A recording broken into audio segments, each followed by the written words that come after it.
Hello, everyone, and welcome to episode 4 of Leaning Into Discomfort with Middlebury Athletics, sponsored by the Diversity, Equity, and Inclusion Committee. This episode, we are focusing on female leadership and mentorship, and specifically what representation looks like or how that plays a role in those things. As always, we are looking to dive deep into conversation and provide some actionable items to make Middlebury a truly inclusive space. With that being said, I'll introduce Ellie Thompson. You all have seen her before on episode 1. She is a current student athlete on the swim team here at Mid, also a member of the DEI committee, as well as part of the leadership group for Student Athlete of Color group on campus. Welcome, Ellie. We have Maya Davis here, who graduated this spring of 2020. Congratulations. She's a member of the women's basketball team here at Mid. And we also have Coach Catherine DiLorenzo, head coach of the women's field hockey team here at Middlebury, longtime coach and very winning coach here at Middlebury. So we are very happy to have you on board here, Coach DiLorenzo. Lastly, my name is Savannah Morgan. I'm the assistant women's basketball coach here at Mid and also chair of the DEI committee here in the athletics department. Great. So with that all being said, I think let's just dive right in. Ellie, I'd love to start off with you and pose the question of what does mentorship mean to you? What does good leadership look like to you? And how does representation play a role in those things? Good question to start off the conversation. For me, mentorship means having a person or a group of people that support you. They don't necessarily have to be older than you. They just have the tools to provide a sense of guidance or a sense of safe space, a place where you can be comfortable learning and growing when you're on a journey. In this case, our journey is our 4 years here at Middlebury. Oftentimes, these types of people become mentors because other people can see a part of themselves in them. They represent a part of their identity. In terms of my racial identity, not having any women of color in leadership positions within the athletic department is a challenge and an issue that is being addressed.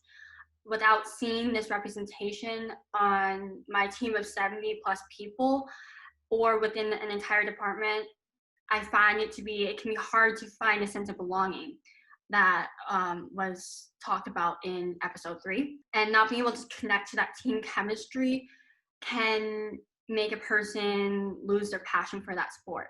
In my case, it made me question whether or not I wanted to continue being a student athlete here at college. I'm happy that I chose to continue down this path because I have found so many mentors in the female leadership that is represented here within the department. Coach Morgan, over the past 6 months, I've gotten to know you a lot better through our work on the diversity, equity, and inclusion team. And anyone that knows you, it's clear that you embody everything that women leadership is. You're a prominent mentor for me. And I can definitely say a part of that mentorship and that sense of you being a role model to me stems from us both sharing that identity of identifying as female. I can say that about all of us in this discussion right now. Maya, I just met you and had a chance to quickly get to know you a little bit, your story, and you've quickly become a role model for me. While we both are women of color, we don't share the exact same racial identity, but we both shared the same space here at Middlebury. I know that I can always go to you to help me navigate a space that is predominantly white in a predominantly white institution, as well as just in other aspects of being a young woman. Coach Lorenzo, it's clear that you have wild success on the field, but it's also clear that you put a lot of importance on community engagement and making sure that you're helping your team become young adults that are gonna do well off the field. Because at the end of the 4 years, we don't know if we're gonna continue our athletic careers or not. And that's what differentiates a winner and a champion at life, in my opinion. In my short 2 years here at Middlebury, so far I've learned fast how mentorship is something that you can find in multiple different aspects of your identity, that representation isn't always something that is clear that you just see right here on your face or your skin. It can be within.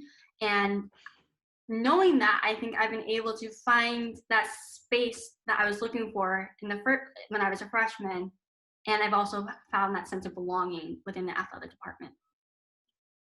Yeah, thanks for sharing, Ellie. And Maya, I'd like to kind of lead into that with you and ask, so your last 2 years, your junior and senior year, I was obviously your assistant coach. Um, but before me was Jess Turner. So for the first 2 years of your career here at Middlebury, you had a Black female assistant coach with you.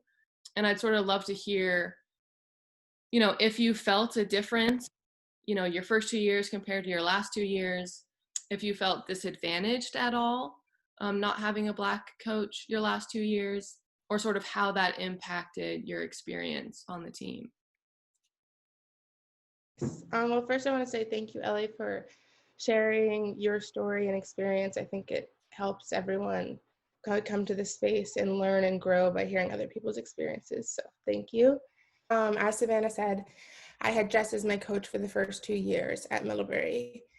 And Jess is a Black woman, and having her as a coach was a wonderful experience for me. I have lived and grown up in primarily white spaces. My mom is white and my dad is Black. I went to the same school for kindergarten through 12th grade, and for those 13 years, I was one of the few Black females in that class.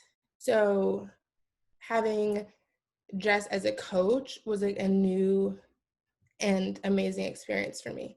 And as Ellie just talked about, having a leader, a mentor, a coach who identifies similarly to you, especially with racial identity, is really important, especially when joining a new space, to help you feel welcomed and safe in that space. It's really important. And so, Sav, you asked me if I felt disadvantaged when Jess left, and I don't think disadvantaged is the right word. I had already been at Middlebury for 2 years and already felt welcomed and safe on the basketball team and at Middlebury. And as I said, having Jess was a new experience. And so to me, when she left, it kind of felt like I was back to normal, if that makes sense. I always did feel closer to Jess. And I think that is because she understands what it's like to be a Black woman in society at Middlebury, as a student athlete in rural Vermont, because she also played basketball in Vermont. And so I do think I felt connected to her and close to her. But when she left, as I said, it was kind of just back to normal, which in and itself maybe is not the best thing. But for me, that had been my experience all through my life. I also think it's important, and a part of this conversation is that I had for 3 of my years, I had 2 other biracial teammates who are also half Black.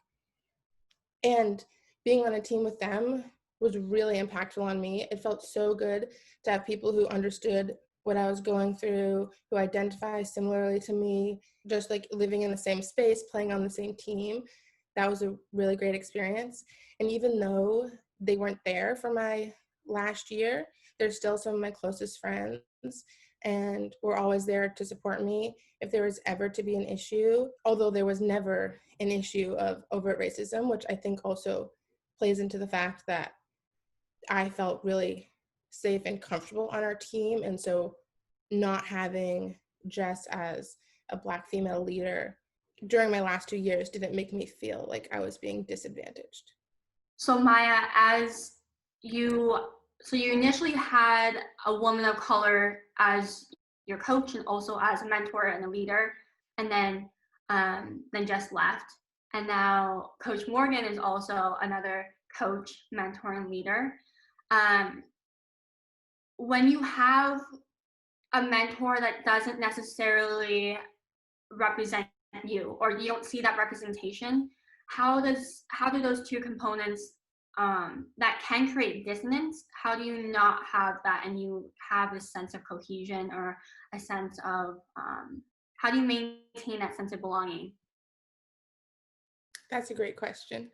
I think one of the reasons I chose Middlebury initially is because of the female coaches. I really wanted to be coached by a female in college. And I think because we share that identity, that we're connected through that identity a little bit. But then I also think something that made me feel more welcomed was when Savannah initially came to Middlebury my junior year. In the first few weeks, after she arrived on campus, she had lunch with every player or coffee and just tried to get to know them individually. And in our conversation, she asked me what it was like to be a Black female at Middlebury College, and because this is such a white space.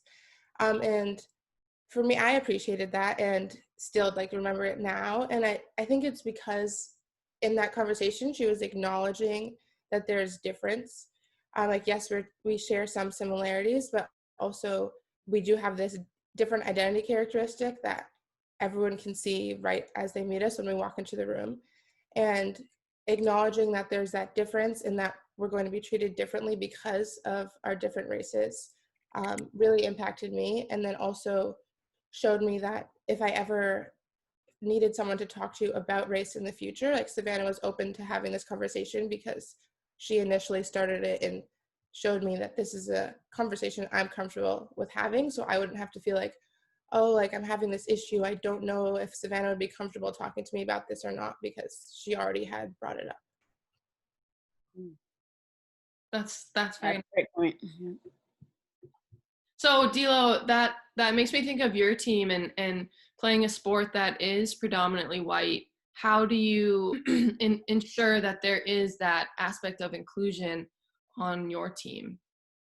Yeah, it's just it's the question, really. And I'm not certain that we can always ensure, but we can always work toward it, For me, in particular, coaching a team, as you said, Savannah, that most years is without any person of color presents its own challenge, but it doesn't at all, if you have a growth mindset and commit to growing in this way. So I've thought for a while about what's the best way to articulate any of this. And the best way I've come up with, I think, is to say that I believe, and I think about this every day, this feeds my growth mindset, and I work to pass it on to the team, that I'm utterly incomplete. Not in all ways, I have my talents and my abilities, but I'm utterly incomplete. So I'm always asking myself this question, and so are all the people that I'm leading, right? And we ask ourselves this question: in what ways are we so utterly incomplete? And this is one of them. So how do we manufacture the conversation? How do we make sure that that this conversation of growing as it relates to the social ills, growing as it relates to racial understanding, we have to intentionally sit around the table and bring this up. We have to find topics and questions and incidents outside of our group sometimes, and say, where can we intersect with this? Because we're not intersecting with it automatically in our team. And even if we did have someone who was a person of color on our team, that would still, in my opinion, be incomplete, because that's just one person's contribution to that conversation. So committing to having the conversation and intentionally engaging in topics as a field hockey team, in topics that sometimes only exist outside of our team. That's an excellent first step, but you have to live it out. It has to be a daily conversation. One of the ways we've been able to do that in the past couple of years that has been highly influential within our program has been our East India Hockey Project, our waves. But like anything else, we have to be really committed to being better at it, not just doing some of it, but being better at it. Thanks for sharing.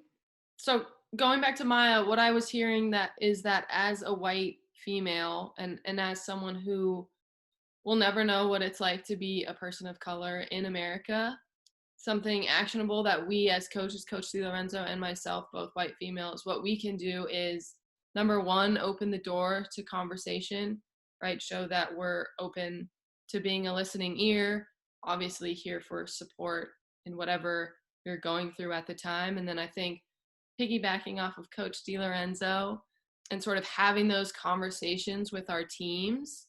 And so Maya and Ellie, I'm sort of wondering, Maya, having gone through 4 years, and Ellie, in the middle of your 4 years, what are some ways that coaches can sort of have these organic conversations with our teams? I can take this first, Ellie, or if you have something to say. No, you go.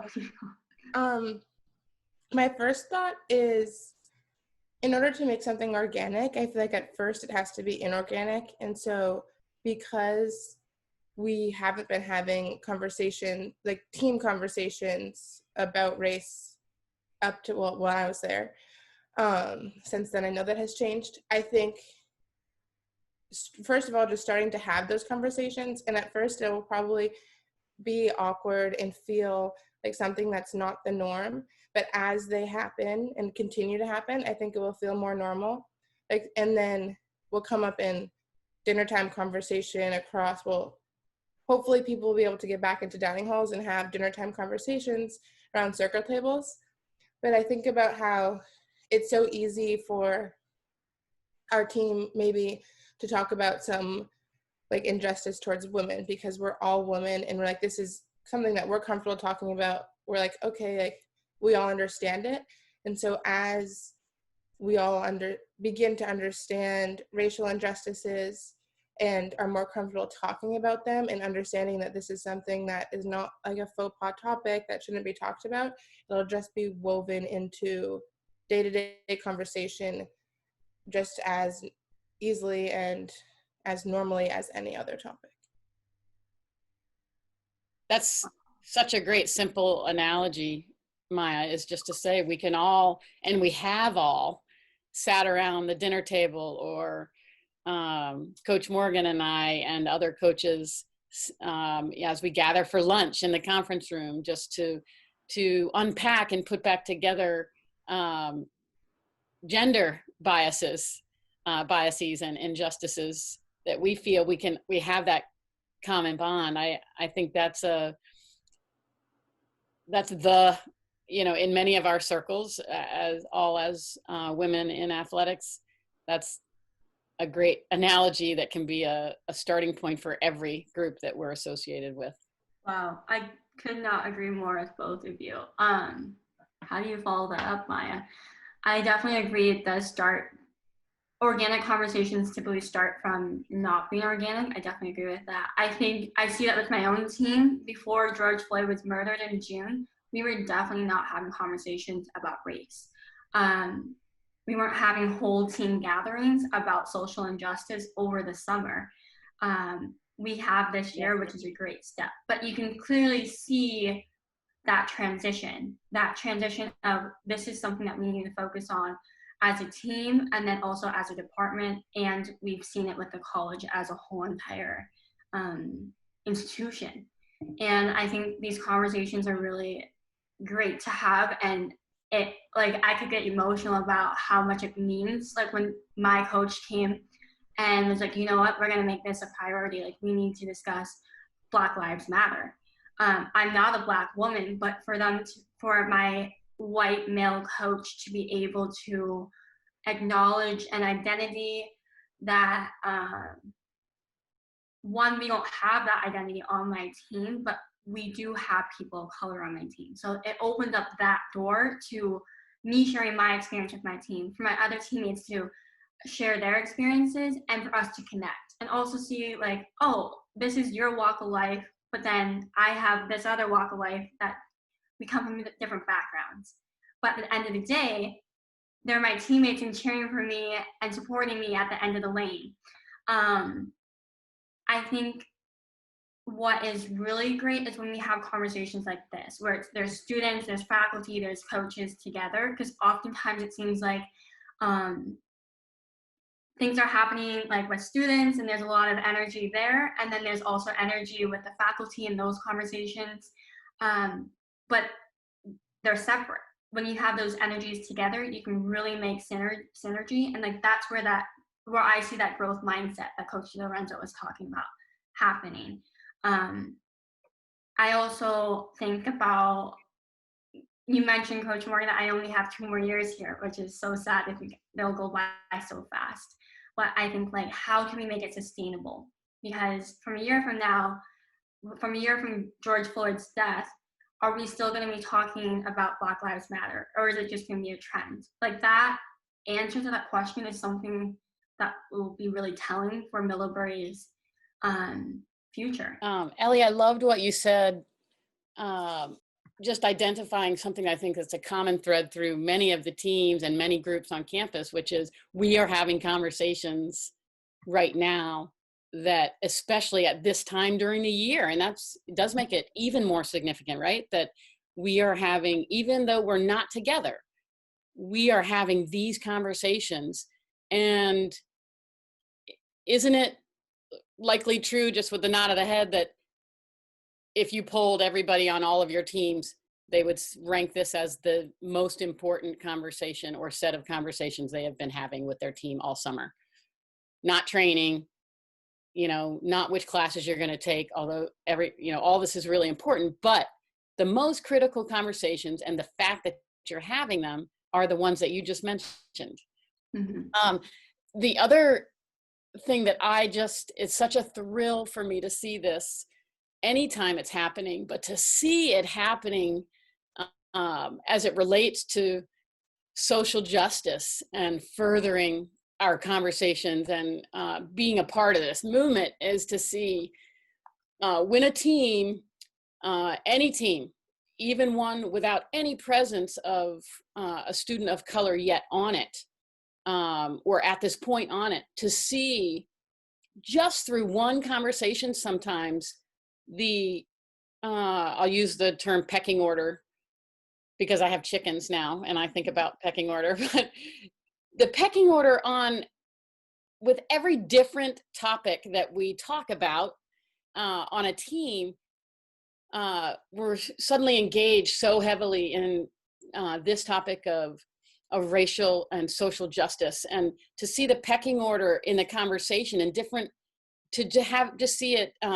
adjust itself, and to see these new leaders who you did not know were leaders in this way because you didn't have the conversation before like this. That's why we know it's what we should be doing. It's so difficult and hard, and seems sometimes like an insurmountable challenge, but it's so awesome that we're engaging in some of the ways that we already are. And I think best is yet to come with the progress we're going to see.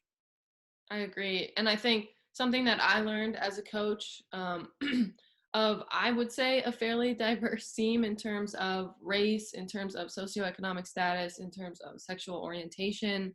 I feel like as a coaching staff, we probably felt like, oh, there was no like overt comments made or people coming into our office saying this is, racist remarks are being made or prejudice remarks are being made. So in our minds, we felt like, oh, there's harmony amongst all of these diverse individuals that we have on our team. And so like, we don't need to have these conversations. Like these women are working it out and it's going great. And I think that was a very eye-opening thing for me, is that regardless of if harmony exists or not, these conversations absolutely need to be being had, because again, like Coach Lorenzo was saying, you will find, these emerging leaders step out.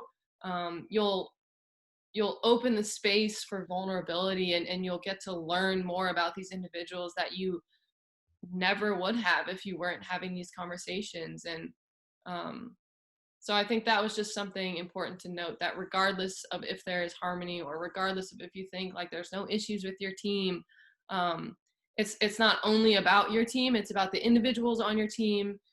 It's about, raising the level of citizenry. I think Coach DiLorenzo said that at some point, raising their citizenry so that when they leave the locker room and they're members of the Middlebury community and they're members of the world community, they're able to engage in these conversations with others and, sort of be those leaders that I think the world needs. And I think that can all start, in our locker rooms and in our teams. So. Can I jump in on the harmony term? Coach Morgan, you mentioned harmony is good. In music, it's something that we enjoy hearing, right? And it indicates, by definition, it means that things are flowing along together, either visually or audibly, they are pleasing. But in the social structure, isn't it true that harmony, where there's a power dynamic, can often mean that the people in power are getting what they want or they need? Things are going well according to them. But it certainly doesn't indicate that everyone within that's creating that harmony has a voice. And isn't that what we're talking about? If I refer back to India, there's wonderful, harmonious, seemingly harmonious village life where a woman always has to walk behind a man and not within 10 feet, where girls don't eat at the table and they're only eating if there's food left over after the men eat. Out of 110 girls that we coached, none of them had ever sat at the table with their father for a meal. So, but they often have very harmonious situations within their village, but the reality is that they are living a different life, and without a voice. Someone else is determining what their life is including. So harmony is not always great. And I think there certainly are some takeaways from this conversation and all the ones before and all the ones that we're going to have after. But harmony should not, for us all, be seen as the goal. Thanks, Coach DiLorenzo, for that. I'd like to invite Maya or Ellie, any last words as we wrap up this episode? No, I just want to say thank you for including me in this leading into discomfort episode. I've really enjoyed it and hope that a lot of people will be able to learn from our experiences and can help Middlebury grow and become a more inclusive place.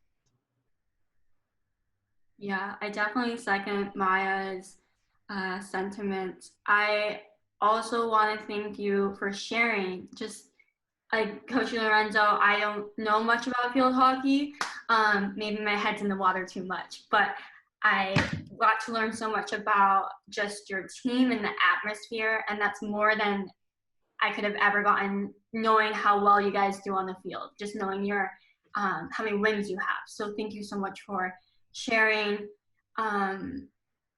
the challenges and the opportunities that you've had as a team to grow. And I think it's helped me learn, and I think it's important for me to acknowledge and take ownership that, yes, I am a woman of color, but I still have so much to learn. We can both reach across the aisle to share and learn from each other's lived experiences. So thank you for that. And I'm honored to be a part of this episode. I think this is a great conversation and topic, just because there is that intersection of being a person of color and also female. And those intersections are so unique and situates people differently within a community. So thank you for letting me share as well. Well, thanks for having me on. I want to share something that I am certain all of our coaches and faculty and administrators would want to say right now with so many compelling messages, but we simply can't do it without each of you. As administrators or coaches, we have our own areas of expertise and why we've been hired to lead. At the level this conversation has arrived at today, it's advanced beyond many of our abilities to lead it. We need to be sitting around a table together and all share in the direction of these conversations. And first of all, make sure that they are just always happening. But second of all, being the one who initiates them as students is going to go a long way in keeping this conversation going. So thanks, everybody. Yeah, thank you, everyone. Thanks to Ellie, Maya, and Coach DiLorenzo for joining us today. And here's to the continuation of sharing and coming together. Stay on the lookout for next episode. Episode 5 is a special edition of Lid with Mid with the DEI committee. So stay tuned for that. We'll see you next time.